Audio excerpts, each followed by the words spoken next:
Peace and blessings. This is Raisa Kiwala, the divorced Muslim coach. And today we are on to video number 22. And this is the topic for today is a really big one. A big one because I see this in every, I think, woman that I've worked with. And we all struggle with this. Even when we see it, even when we, at different levels, because what it is that you are perfect just the way you are right now, right here in this moment, as your imperfectly perfect self.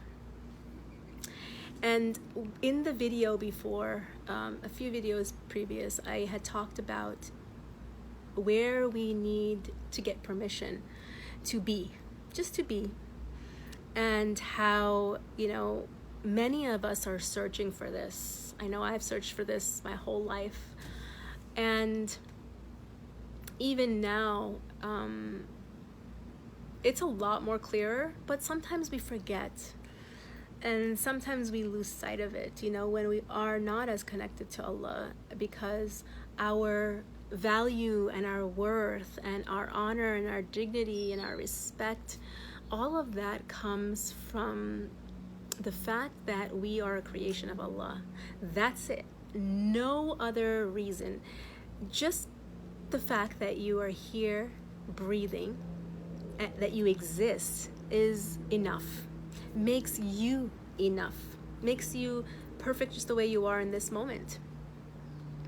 That doesn't mean that we're perfect people, we're perfect beings. That's only reserved for angels, not for humans, because, Allah created us by design to be human, to forget, to make mistakes, to,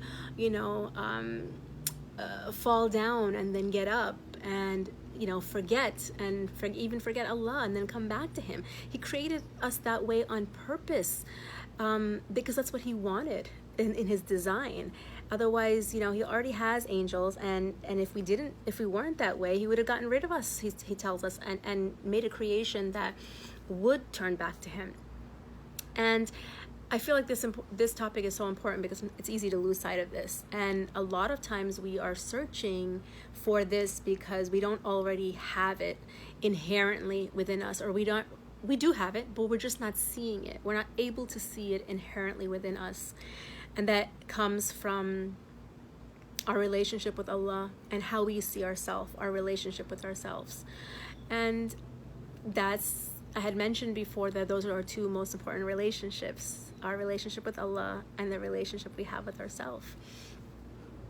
And, I can see how in my life when I was young, when I was a child, I always wanted certain type of friends, and I was looking for acceptance, and I was looking for validation from the time I was young to all the way into high school, into college, and then going into being ripe for attracting a relationship of codependency. Now that's who I was at the time, and I don't regret it at all. I don't think it was a bad thing, because I had to be in that type of relationship that had so many great things about it. Yes, I was codependent in there, but that is who I was at the time. And in order for me to have come out of that and into a confident, courageous, free, independent thinking person who is the servant of Allah, I had to go through that to be able to see it for myself. And that's my journey and my story. We all have different stories, and we're all on a different path and journey. So just your existence really is all you have to acknowledge. Your existence, your relationship with Allah, who's already honored and valued and validated and dignified you, and how you see yourself, your relationship with yourself. So think about, are there any judgments that you have of yourself?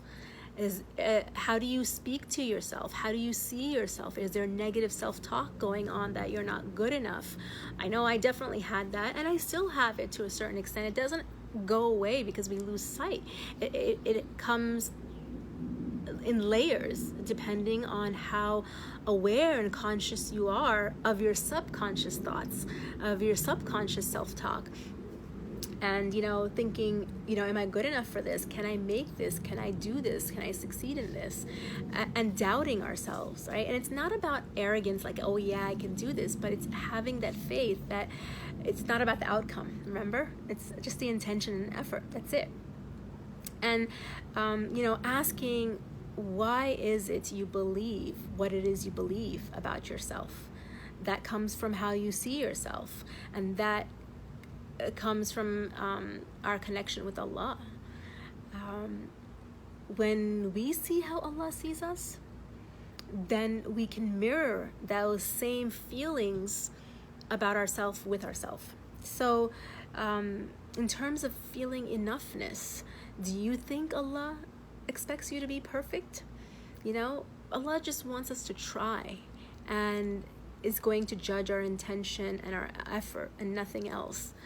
And and our actions too. But if we take actions that were not good or were a mistake, when we ask Allah for forgiveness, He will always forgive us. It's actually people that may or may not forgive us, but Allah always will. And so when you are enough, when you are doing your best, there is nothing more to do. It's good enough. So think about self-judgment, self-criticism, self-oppression, and especially, I'm going to give you a clue, especially when you say to yourself, whether it's out loud, consciously or subconsciously, that word should. I should have done this. Oh, I should have done that. I should have gone here. I should have bought this, or I should have said this. Should means already in the past. There's already judgment in how you're thinking and viewing of yourself, that whatever you did wasn't good enough. Well, if you did your best, it is good enough. And Allah can accept us as is when we are doing our best, when we're trying our best. The question is can you?